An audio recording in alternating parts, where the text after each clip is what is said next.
Hi everyone, welcome back to our YouTube channel, and in this video we are going to talk about how you can create a shareable Google Calendar in 2025.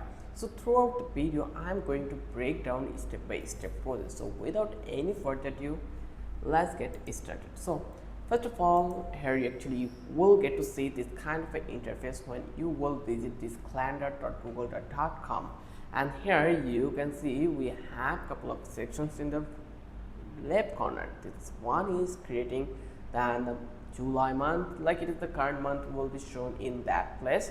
Then we have my calendar options, and in the last we have other calendar. And here you will see this plus icon. You just need to click over here, then you can create a new calendar for you.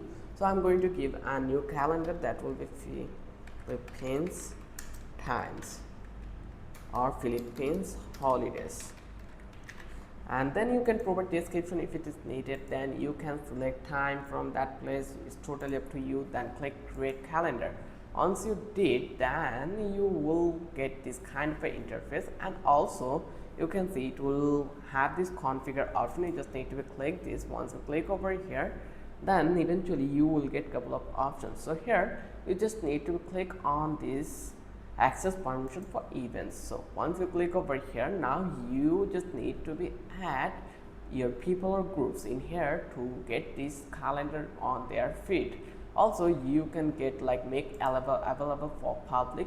You just need to check it and then see all event only. Look, it's totally up to you. You can select this one, either this one. Once it's done, then you just need to click over here and then just copy the link and then come back to the incognito window and paste it here, and eventually you will able to see the calendar if you have the Google account. So this way you can easily create your shareable calendar in Google Calendar. If you think this video was informative for you, then don't forget to subscribe our channel and don't forget to hit the like button. Till then, have a good day.